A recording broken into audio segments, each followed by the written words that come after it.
song will go on a while.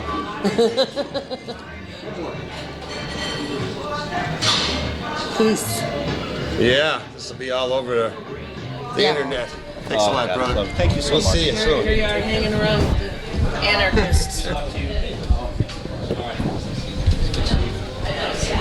Come on, Thom. So if it's okay with you, I'm going to let the normal guy come up on his own. Yeah, okay. Okay. You only have 3 mics, and then we're trying to figure out. Well, we have a 4th right there, but that's okay. And All right. 5,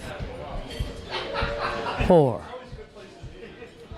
And we are back on Live from the Heartland. We just sent off Thom Dart. What a great guy. Live from the Heartland show. I know. And you asked some good questions there, Michael. Well, you didn't even get to talk about the gardening project at Cook County Jail.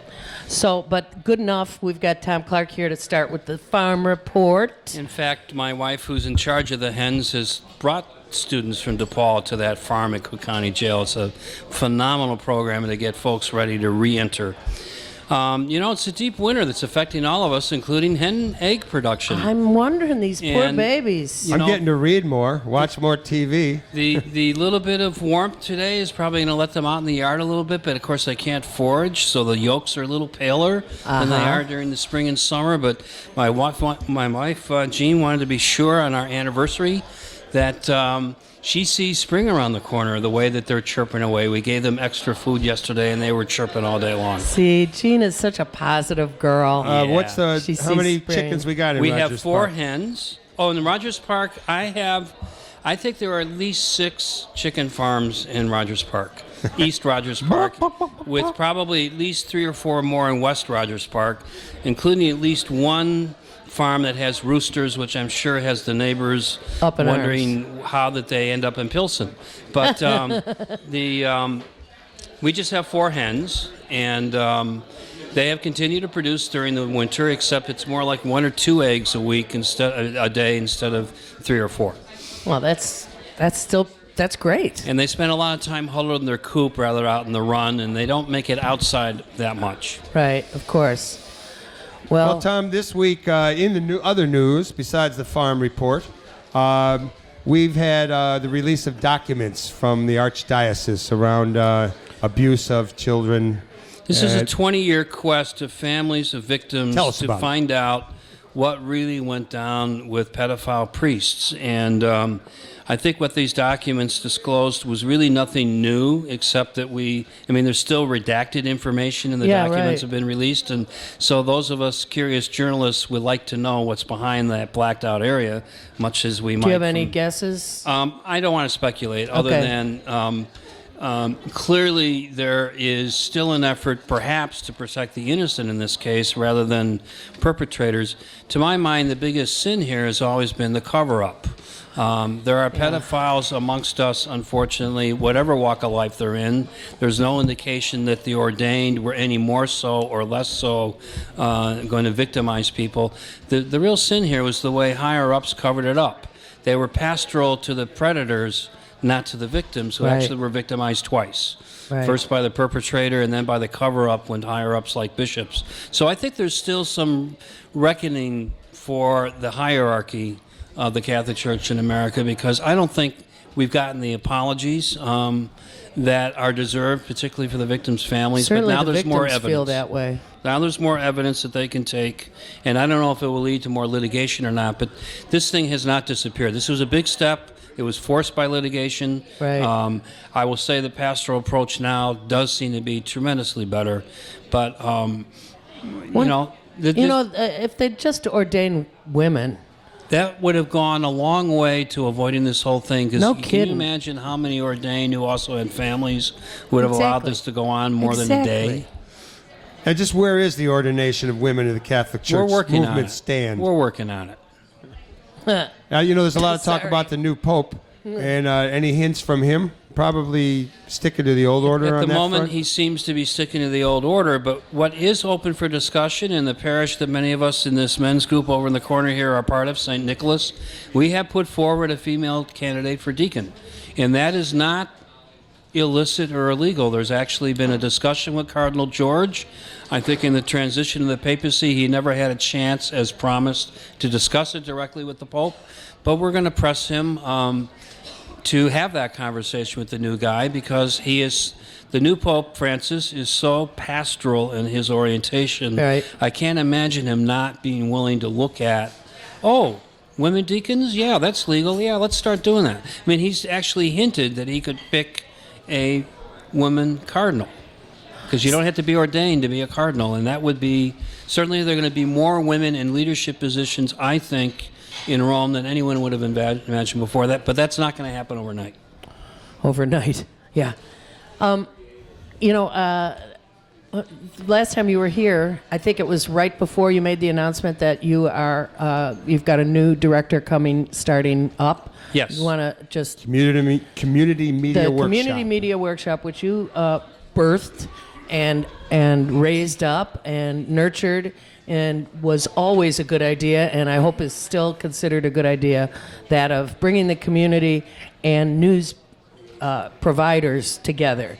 That folks who are journalists need to know more about what's happening on the ground, instead of going into City Hall and getting the official press source. release. Yeah, the official Well, that's version. well put, Katie, and we're very proud to announce that Susie Schultz, a veteran journalist, although she's worn many other hats over the years, has agreed to step in as the new executive director of the workshop. She started last week. Congratulations, We will Tom. celebrate 25 years of nurturing this venture along at our March 6th Studs Terkel Awards. Hope to get back on here to actually introduce her to people you'll be and talk back on, about those Tom. awards. Tom is a regular commentator on this show and a good friend, and you can come on this show almost Actually, as often as you want. Yeah, we're going to have to talk to you about a semi-full-time operation for you here.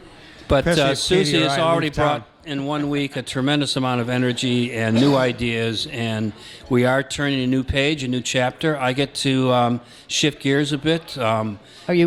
And you're writing your book? I'm finally going to get back to writing this kind of Vietnam-era memoir murder mystery I keep enticing people with, because at least structurally that's how I hope to develop this piece. I started a couple of summers ago, and in running a small social enterprise, I just didn't have the daily routine to really knuckle down the way I've seen this guy get into his pictures, photographs. And they are still on exhibit here at the Heartland through February. So I'm hoping by April I'll be pretty much part-time and concentrating on a new routine of, I don't know if the daily workout will happen that you encourage me to, or Mr. Perlman has been encouraging all of us to do, but I do want to start doing some of that stuff, including daily writing, a lunch with somebody. I'm up for going out to lunch with you. And an afternoon of digging through photographs, because I've discovered even just this week, as someone was prepping a video for an awards thing coming up next month, they needed archival stuff from Uptown, and Helen Boy, do you Schiller have it. and Jane Ramsey and Marilyn Katz all said, well, here's the guy to call. Now, that's not going to pay the rent, but it was fun going through old photo files and archives to discover, in fact, exactly the kind of stuff they needed, including Harold Washington dedicating one of those Voice of the People buildings. Yeah. Live from the Heartland, commentator Tom Clark. This week, the mayor and the Chicago Board of Education, they pulled out a new list of charter schools. There was some kind of competition. There were applications. And where did they pull that list out of? While they had created a long list of schools they were going to close initially, and they made it a little bit shorter. They had a long list of potential charter schools, made it a little shorter. What's the deal? We're closing schools around the city. People are up in arms about it, and they're opening more charter schools. Well, the frame, and it's something that both Mayor Daley and Mayor Emanuel have been concerned about, is this idea of choice is the only way we're going to keep the middle class in the city, and that charters provide more choices. What is lost in that frame is the core of how we have prepared citizens to move into being active, engaged citizens and gain useful employment, which is the public school system, which has been really getting trashed for the last 30 years, and that includes this sort of whole onus around public school teachers are paid too much to not get anything done, and all these other kind of frames we're familiar with. My own feeling is that we are directing funds that should support public schools into privately run entities that have not proved themselves to be any better.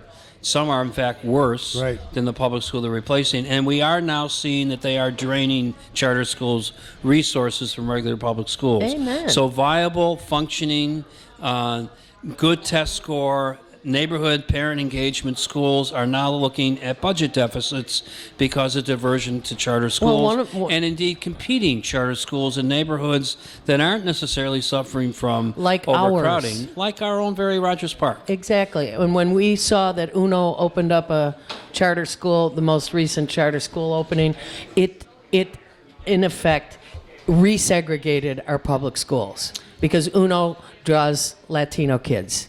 Whether they do that on purpose and how they do that, I mean, the plain and simple truth is it resegregated our school. And that is not the direction we want to go in. And exactly. And there's no need for it. Our schools were not overcrowded here. Tom, let me ask you this. This information about charter schools not necessarily testing higher, the whole question about trying to break unions around it, having closed schools. What's your sense of the public's view on this? Where do you think the masses, so to speak, are at on are charter schools better than public schools? Are people irked at whether by black community or in other communities about the closing of schools and of the stature of the teachers union? I think most working parents actually, polling shows, support that local school that they're familiar with, that their kids go to school with. It's hard for an individual family to have the bigger picture about whether or not their school is ranking higher or lower in the middle or whatever. They just want a safe place where their kids like the teachers, or at least the parents like the teachers.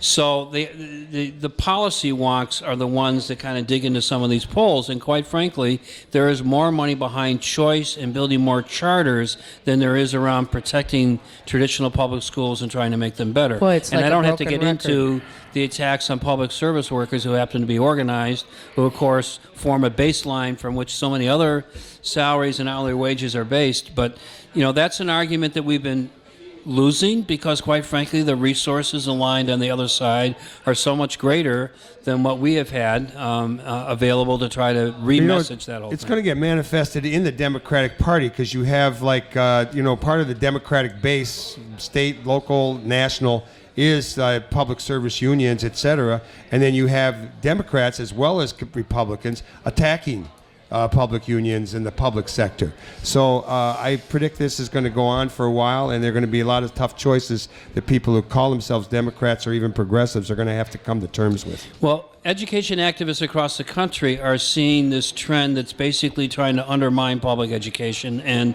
they see Arne Duncan as a target in the way that he has been, the race to the top kind of competitive agenda that he's done to turn around schools. There's an embedded choice thing in encouraging more charters, even with the Department of Education in this country. So I think that there are, this was highlighted during the teacher strike a year ago, which brought some attention to Chicago, but this has been going on really around the country in most urban school districts. The traditional form of public education has been, there's been a divestment been going on for 20 or 30 years, and it's going to take a pretty long fight to get back to equal status. NATO 3.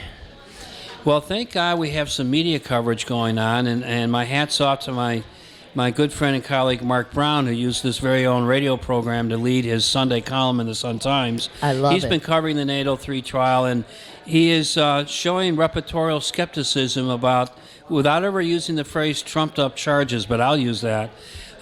Here we have a couple of wild weekenders looking for a good time who I think were entrapped by some perhaps not well-trained undercover cops. And so entrapped. With some details still to come out, Mark Brown and others have made it clear that the prosecutors are in pretty thin ice. And well, that's good news because it clearly is a way that I think Anita Alvarez and the prosecutor's office trying to bolster their own situation when they're getting a lot of criticism. These kids are up on state terrorism charges. It's the first time this has ever happened. Right. And those of us who are old enough know that the state brings charges against people they don't like, and they use people they don't like to trump up even bigger charges. We can go back to Sacco and Vanzetti and historical situations. Or to even come more local, it seems to me that there was this rush around the G8 NATO summit concern over terrorism, and it was really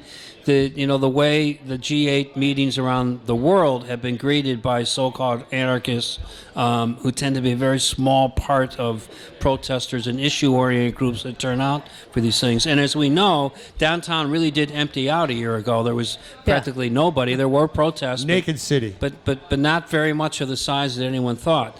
What I think is curious is the amount of effort that went into prosecutors like Alvarez to become the next Chicago 8 prosecutor, right, or the next perpetrator of a Fred Hampton type incident. Right. And I don't get it. They don't understand our local history and where those efforts to over-police, if I can put it that way, led to the careers of the people who were involved with those. Yeah.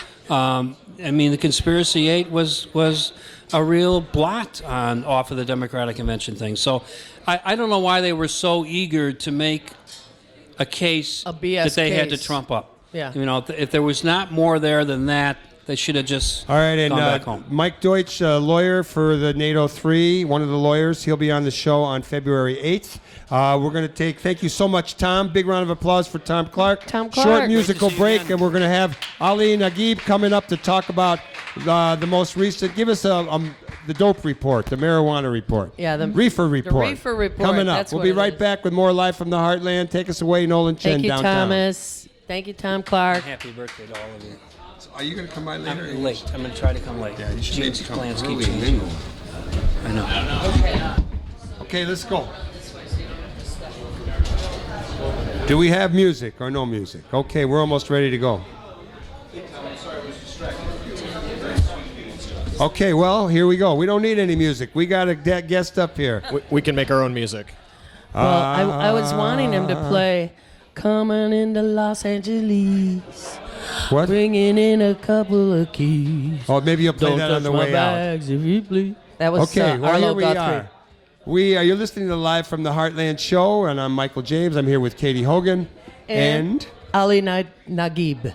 Najib? Naguib. Naguib. Okay. well, Ali. you're one of the prominent activists in the local or the Illinois Normal chapter. That's right. I'm the assistant director, yes. Why don't you give us a little bit of report? Give us the reefer report. What's going on at the most local level here in Chicago, all the way on up through Colorado and Washington to Istanbul or wherever it may be? To the Super Bowl being played by 2 reefer-free states. Woo! We That's like right. that. So on the local level, the latest news this week is that the Chicago City Council and the Zoning Committee are looking at an ordinance to allow them to regulate the new medical cannabis businesses, the cultivation centers and dispensing God, I can't think of a body I'd rather less have their hands on pot than the Chicago City Council. Well, the good thing about the law is it does allow limited ability of the local governments to control these businesses. They're not allowed to completely ban them, but through their zoning authority, they do have some control over where they'll be able to locate. So they have to provide reasonable accommodation for these businesses, assuming that the areas in these communities meet the standards laid out in the law. So, Ali, have you heard what, like we did this week, from a couple of our fellow citizens and activists, that what the city council is proposing with those dispensaries is that they only be located in certain areas that are industrial manufacturing zones, manufacturing M1, M2, manufacturing M3, zones.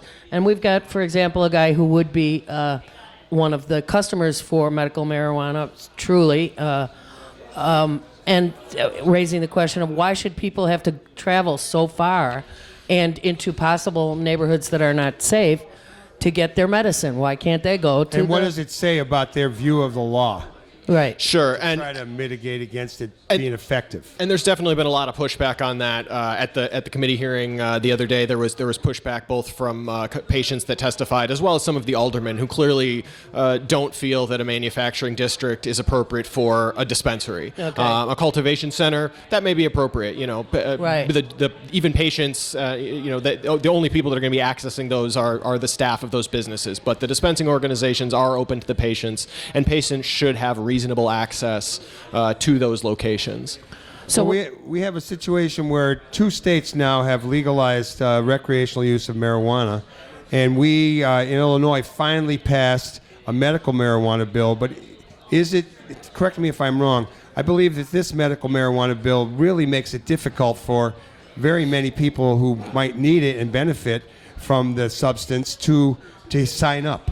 It's like really a restrictive law. It is definitely, if not the most restrictive, certainly one of the most restrictive laws of its type in the country. We now have 20 states, maybe now 21 with New York, the governor seeming to take some executive action, plus D.C. that have passed some type of medical cannabis law. And Illinois is definitely very restrictive. So it is also very robust. It was designed to withstand some of the criticisms that were being dealt both from people looking at the situations in California and Colorado and seeing it as chaos, which we don't see it as, but other people see it that way. But also the response from the federal government in terms of the guidelines for which of these businesses, dispensaries, cultivation centers they were tending to go after with federal prosecutions and which ones they were tending to leave alone. So the law was written in a very detailed way to try to make it as least likely that there will be federal, to make it at least likely there will be a federal intervention. But there's no question that it's a small step. It's going to take a lot of steps forward. There are already multiple bills pending before the General Assembly that have been introduced to further amend it, to add additional conditions. A new bill was just introduced, Senate Bill 2636. Which would add epilepsy and as well allow for minors with epilepsy to access and become qualified patients. For whom it has shown great promise. That's right. I still, once again, and first I was castigating the city council, now I'm going to say, what would the General Assembly, how would they ever recognize chaos in another state?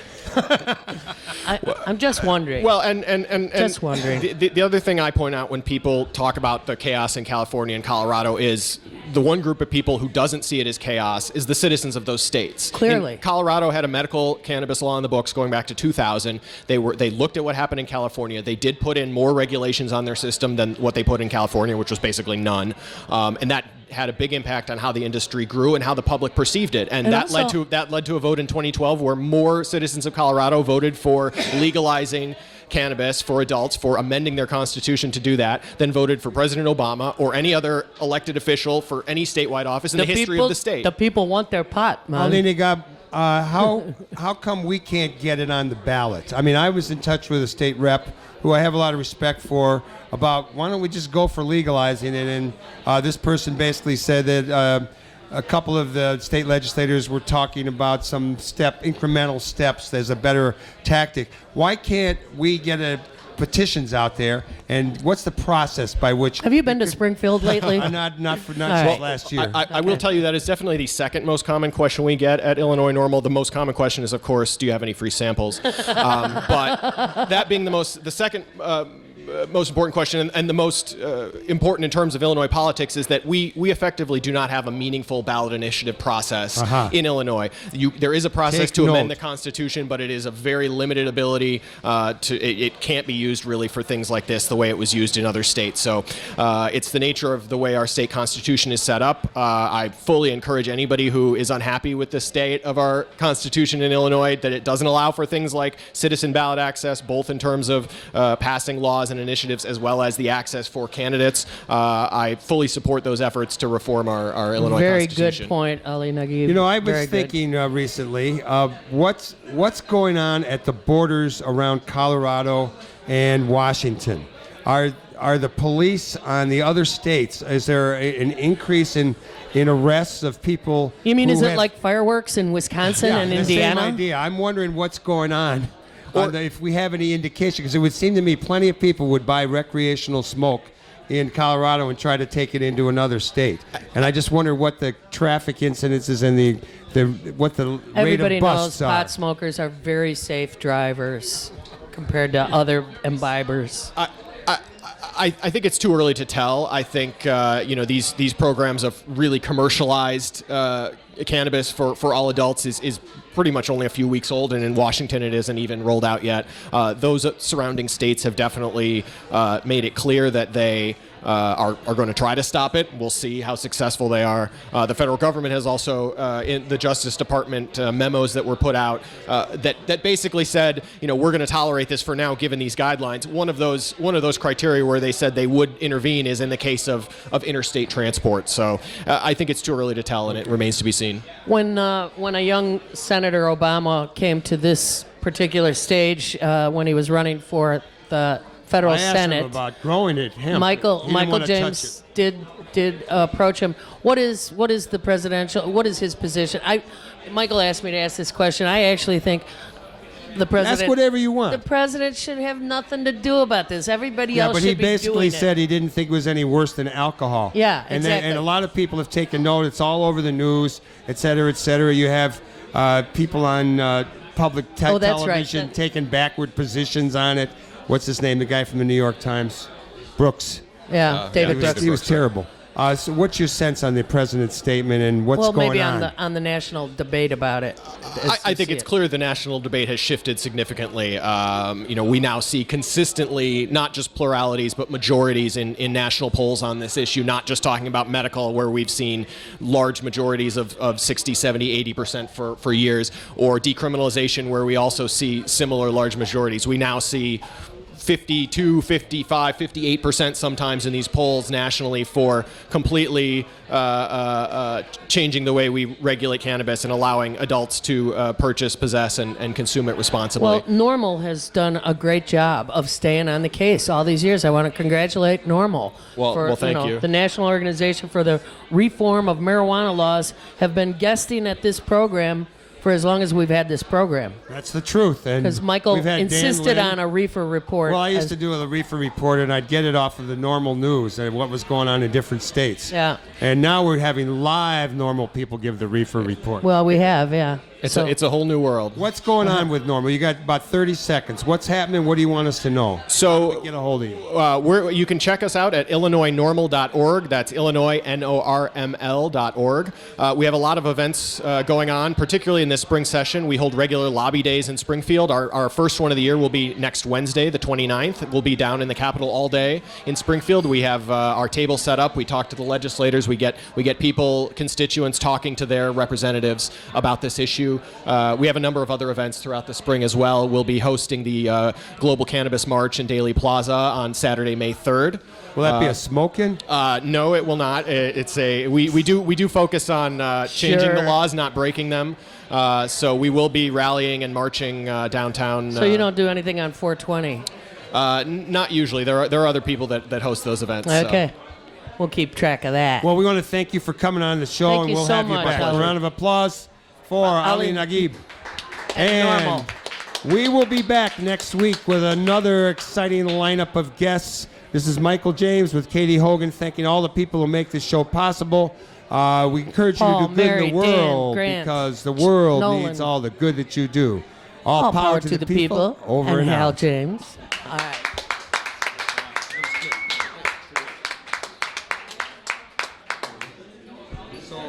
You got it all. He didn't shoot anything. I don't know why he didn't shoot extra stuff. I don't know what. I think this is the first live radio I've done since my No, you're good. since my WNTH. I knew you.